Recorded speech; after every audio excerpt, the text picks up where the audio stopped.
for ordinary, everyday Americans. Senator, let me ask you about you just listed, you just gave a list of many mergers. I have a question Can you talk to me about the issue with these mergers? Senator Richard Blumenthal opened his questioning round by referencing a Truth Social post. The post was dated September 20th, 2025. In it, President Trump used Attorney General Bondi's first name and stated that delay was no longer acceptable, that not bringing criminal charges was damaging credibility, and that it was time to prosecute James Comey. Blumenthal put that post on the screen behind him and asked Bondi whether she considered it a directive to the Justice Department. Bondi said President Trump is the most transparent president in American history, and that she did not think he had said anything he had not been saying for years. Blumenthal then cited her confirmation hearing testimony. He had asked her there to provide assurance to every member of the committee that the Justice Department would follow only facts and law, and that the White House would play no role in cases investigated or brought. She had responded under oath with two specific statements: that politics would not play a part in her decisions, and that the Justice Department must be independent and must act independently. Blumenthal read those words back to her. He asked whether she believed she had upheld that commitment. She said she absolutely had. She said she pledged to end the weaponization of the Justice Department and to ensure a one-tier system of justice for all Americans, and that is what the department is doing.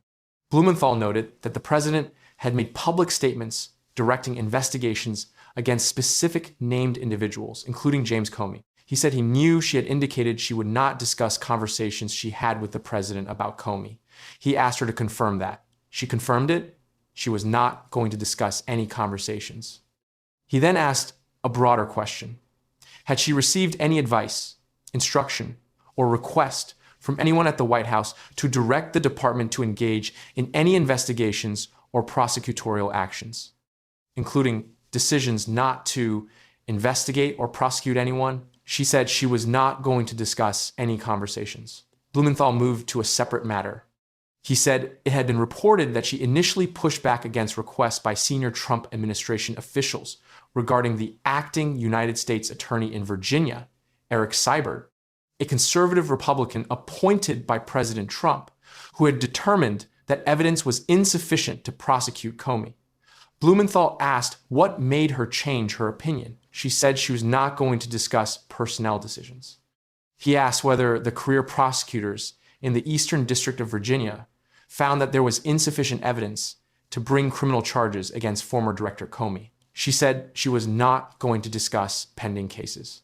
She added that Comey had been indicted in the Eastern District of Virginia by, she stated, one of the most liberal grand juries in the country, by the United States Attorney Lindsay Halligan. Blumenthal then raised the dinner. He told her that the night before James Comey's indictment, she had dinner with the President of the United States. He described it as an intimate group and asked whether James Comey was discussed at that dinner. She said she loved that picture. She said there were a lot of people there that night. He noted where the president was seated, describing him as sitting just to her left. 2 seats down, she said, correcting the position. 2 seats down, he agreed, and asked again whether Comey was discussed at that dinner. She said she was not going to discuss any conversations she had or had not had with the President of the United States. Blumenthal said he was going to take that as a yes. She did not address that characterization directly. She said the entire cabinet was at that dinner. He told her the American public is entitled to know whether she took instructions from the president after he posted publicly that she should indict Comey, which Blumenthal described as weaponization of the Department of Justice. She responded by quoting a statement Blumenthal had made in 2017, that he would keep fighting to ensure that law enforcement and the judicial process move forward without political interference, and that no one is above the law. She said she found it fascinating that he had made those statements and was now asking her these questions. He did not address the quote. He asked again, when she saw the post the president made, did she talk to anybody at the White House? She said she was not going to discuss any conversations, any investigations, or any pending cases. Blumenthal told the committee she was refusing to tell them about conversations with the White House regarding the Comey indictment. She began to respond. He said he wanted to show her the picture again. He returned to the dinner the night before the indictment, the president 2 seats away, and asked once more whether Comey was discussed.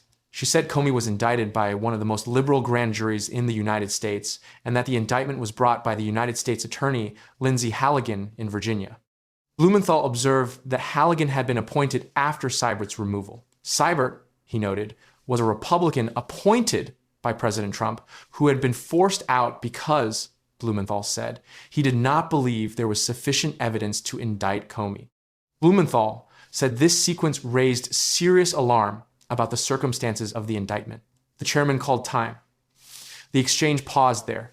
Blumenthal returned to the same subjects later in the hearing when he had an additional opportunity to speak. He said that far from ending weaponization of justice, President Trump had embodied it, and that there was a public record. He said the president had been transparent about his intentions. He cited the Truth Social post from September 20th, 2025, 5 days before the indictment, in which Blumenthal said the president stated that Comey and others were guilty as hell and that there should be no more delay. Blumenthal said he wanted to know what conversations Bondi had with Trump about the indictment of Comey. She said she was not going to discuss any conversations she had or had not had with the president. He asked directly, "Did she see that post?" She quoted his 2017 statement back at him again. She said no one is above the law. She said that was his quote. He told her he was not asking about 2017. He asked, when she saw that post, did she talk to anybody in the White House? She said she was not going to discuss any conversations, any investigations, or any pending cases. He told the committee she was refusing to answer. She continued speaking. He said he was going to take her refusal as a yes. She said the entire cabinet was at that dinner. He referenced the photograph again, the president 2 seats away. The night before the indictment, he asked whether Comey was discussed. She said she was not going to discuss any conversations with the president. He said he was going to take that as a yes. She said she loved that picture and that there were a lot of people there that night. Blumenthal then said he wanted to note what he described as a public record of the president's express instructions. He referred again to the Truth Social post. He said 5 days before the indictment, the post went up directing Bondi to act, stating that Comey and others were guilty as hell and that no more delay was acceptable. He then said, "I want to know from you what conversations you have had with President Trump about the indictment of James Comey." She said she was not going to discuss any conversations. He asked, "Did you see that post? You are an attorney. You have a law degree, and you know that I am not going to do that," she said. And she added that she found it fascinating that he was asking these questions. He said, "When you saw that post, did you talk to anybody in the White House?" She said she was not going to discuss any conversations she had, nor any investigations, nor any pending cases. He told her she was unwilling to tell the committee about conversations with the White House regarding the Comey indictment. He described this as weaponization of the Department of Justice, stating that was his characterization of what the record showed. She said, James Comey was indicted by one of the most liberal grand juries in the United States. He said, the night before James Comey's indictment, you had dinner with the President of the United States. He was sitting just to your left. He asked, was James Comey discussed? 2 seats down, she said again. 2 seats down, he agreed again, and he said he was going to take her refusal to answer as a yes. She said she was not going to discuss any conversations she had or had not had with the president. She noted the entire cabinet was there.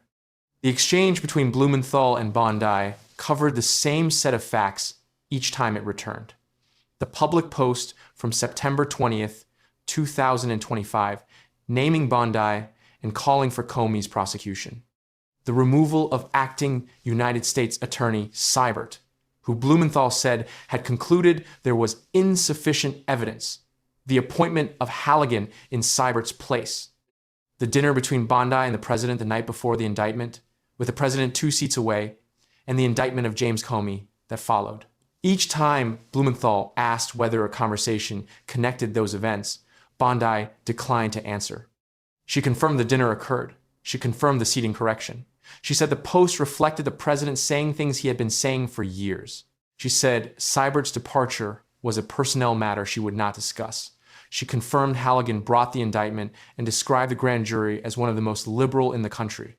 Blumenthal, for his part, argued to the committee that the sequence of events raised serious alarm and that the public was entitled to know whether instructions had come from the White House. He called it weaponization of the Department of Justice. He said she had promised at her confirmation hearing that politics would not play a part in her decisions. She maintained throughout that she had upheld that commitment. She said the department operates under a one-tier system of justice. She said no one is above the law. When Blumenthal asked her specifically about the dinner, about the Post, and about what she may have said to anyone at the White House in the period before the indictment, she declined each question. She said she was not going to discuss conversations. She said she was not going to discuss pending cases. She said she was not going to discuss personnel matters. Blumenthal told her, more than once, that he was taking her refusals as a yes. She did not confirm that characterization and did not dispute it directly. She returned each time to the cabinet dinner, to the photograph, to the liberal grand jury, and to the United States attorney who brought the indictment. The questions Blumenthal placed into the record and Bondi's responses to each of them are documented in the hearing transcript. Blumenthal argued they added up to something the public deserved to understand. Bondi's position was that she had honored her commitment to independence and that the indictment resulted from a lawful grand jury process in the Eastern District of Virginia. Those were the two positions on the record when the chairman called time and the hearing moved to the next senator.